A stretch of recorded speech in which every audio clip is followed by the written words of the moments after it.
South Park: The Streaming Wars Part 2 just dropped, and, well, it was a lot. Picking up pretty much exactly where the previous special left off, this one was once again filled with scathing meta commentary and some very fun callbacks. And while it was definitely way too much gross out humor for my taste, the commentary and stuff they did with Randy had me rolling. So let's just start breaking this thing down, and of course, make sure to check out my breakdown on the first special as well, and any of my other South Park videos if you're into those. Butters, my eyes are up here. Stop staring at my tits. Oh, sorry. But first, today's video is brought to you by Helix Sleep. Thanks to Helix Sleep for sponsoring this video. I'm gonna be honest, as I get older, I am having a lot more difficulty staying asleep through the night. But luckily, Helix Sleep is here to help. Helix Sleep makes premium mattresses and bedding that are customized to fit your needs before being conveniently shipped right to your front door. But here's the thing, everybody sleeps differently, and Helix Sleep understands this. So all you need to do is take their sleep quiz to match your body type and sleep preferences with your perfect mattress.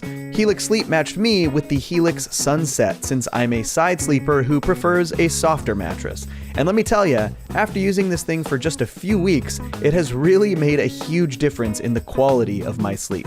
It's incredibly comfortable, the perfect softness level for my needs, and it keeps me resting well through the night. But you also get a 100-night sleep trial alongside a 10-year warranty, and there are even financing options and flexible payment plans. They make it really easy for you. A mattress is a big purchase, and Helix gives you over 3 months to make sure that it's the right fit for you. I am a huge fan of my Helix mattress, and I think you'll be a fan of yours too. If you need a new bed, check out Helix. Click the link in the description or go to helixsleep.com/2cellos for up to $200 off your Helix Sleep mattress, plus 2 free pillows. That's helixsleep.com/2cellos for up to $200 off your Helix Sleep mattress. Streaming Wars Part 2 has a few concurrent storylines, and they're kind of all over the place. We've got PP's hostile takeover in the Streaming Wars, forcing people to use pee instead of water throughout the now dire Colorado drought. There's Butters, Cartman, and Tolkien's investigation into Tolkien's father's disappearance, which leads to a shocking discovery that is Manbearpig related. And of course, Old Randy versus Weed Randy versus Karen Randy. South Park's own reconciliation with Randy Marsh's development over the many seasons of the show. Let's just start with all that pee, I guess. So as I mentioned up top, this was the part of the story I had the hardest time with, but primarily because the gross out pee-based humor is just not for me. It's the reason I haven't rewatched the original P episode basically ever. That being said, there was at least some fun commentary here. For one, though I couldn't stomach to actually watch the sequences, I do enjoy Matt and Trey mocking the celebrities who sold out in all of those crypto commercials earlier this year, having them once again sell out to the pee industry. Big P, if you will. I was gonna say they took the piss out of them, but it was actually the opposite, wasn't it? But my god, the pee food, the puke, the pool's full of pee. I just can't do it. That's not for me. The other aspect of the storyline seems to be just directly mocking Paramount Plus, which is a wild move given that Matt and Trey are only 4 specials into their 14 special deal, though I guess there's not that much Paramount Plus can or would do about it. But these all seem to be hypercritical of how streaming services have been doing business in general.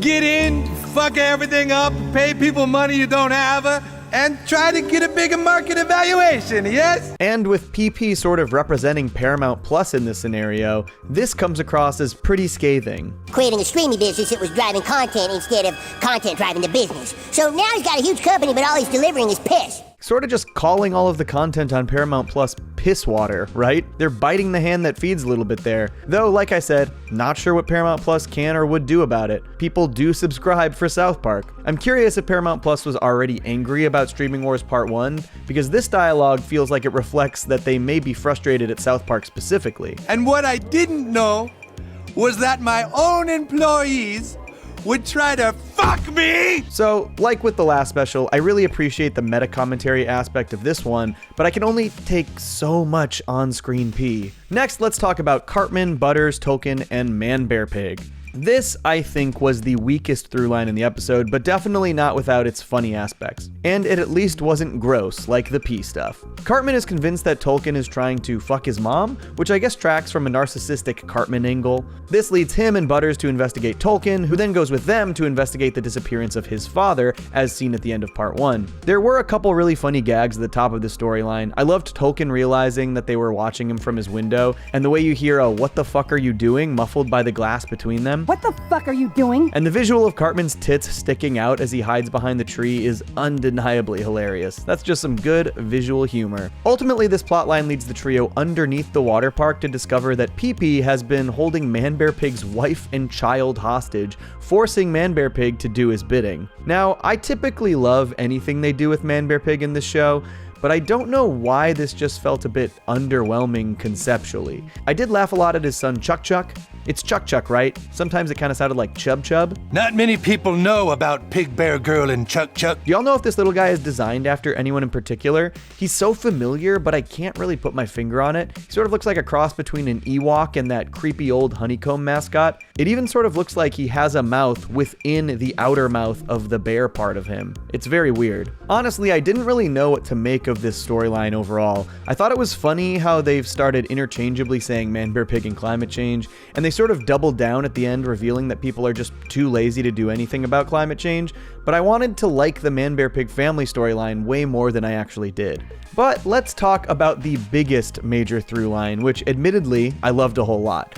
This really saved the special for me in a lot of ways. It's just hilarious self-awareness and genius level trolling. Randy Marsh is dissected thoroughly in Streaming Wars Part 2. Now, I was pretty skeptical of the whole Karen angle in the last special, and even going into this one, I wasn't too excited about it, but the way it played out actually really worked for me. At the beginning, there's a pretty funny montage of Randy just going full Karen, and then they reveal that videos of his outbursts are now the most watched videos on the internet. But where it really comes together is when Randy is forced to reconcile with himself, and he reflects on how far he's come over the course of the entirety of South Park. And he actually starts lamenting his path and reminisces about how he used to be a geologist. I was the one who warned the town about a volcano. I warned them about the day after tomorrow. And then it all became about weed. And this level of acknowledgement of the fanbase's complaints about Randy's Tegridy arc is so funny. I mean, these lyrics to the We Missed You Randy song are just hilarious. It's like you just became a one-note overwrought part of the show. A one-note overwrought part of the show. I swear I've gotten that exact comment on so many of my South Park videos. I really like these little Easter eggs here in this part where Randy goes to his closet to put on his old outfit. You can actually see on the left his Jamaican outfit from the 300th episode, the dress he wore when he was Lord, and this red button-up shirt from when he had the big white beard in the Tegridy Christmas special. On the right, you can also see a sparkly red vest, which I thought was from when he was the Amazing Randy in the Cock Magic episode, but it actually looks a bit different than that one. But this is in general a cute little way to look back at Randy's dumb escapades. I kind of wish they had put more of his old outfits in here. I loved pretty much everything about Randy returning to his life as a geologist. Literally watching the season 1 episode Volcano on TV, throwing out all of his weed, confidently walking into his old office and taking his old desk back to the staff's entire shock. Randy running up to the City Hall press conference with a drought solution is so reminiscent of episodes like Spontaneous Combustion, where he presents his scientific solutions to the entire community. It was just a fun way to throw Randy back into his old role,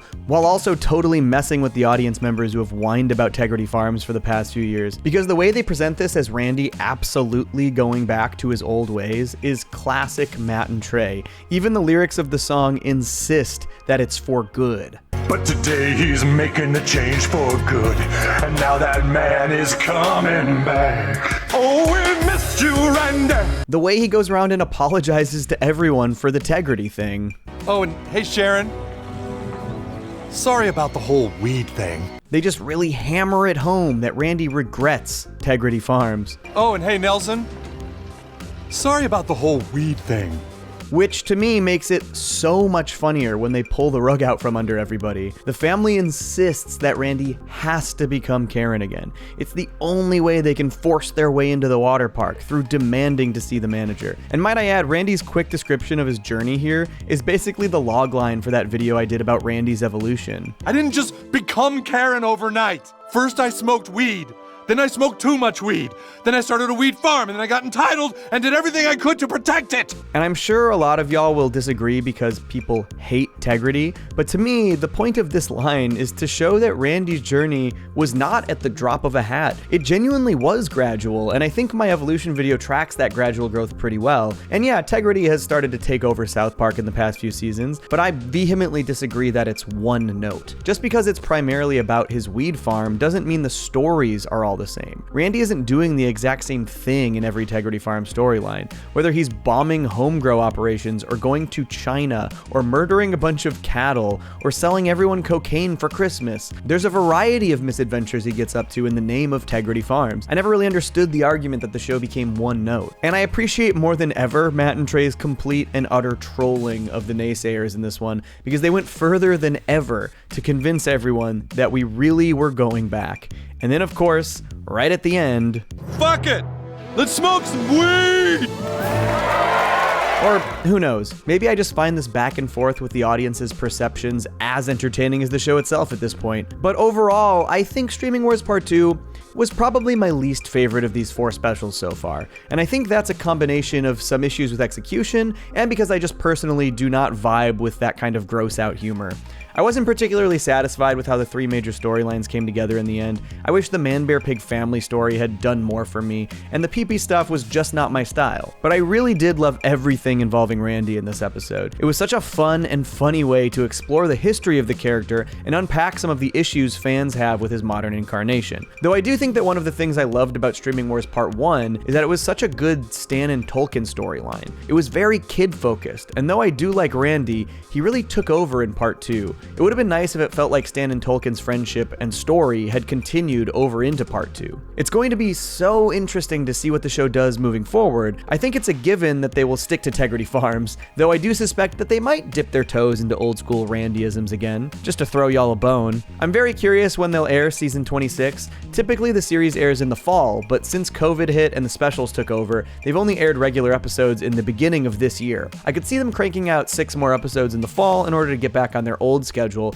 and give themselves more time next year to crank out 2 more specials. Or maybe they'll just stick to the 2022 schedule and do 6 episodes in January through March and drop 2 specials in the summer. We'll see. We got 5 more years and 10 more specials to go.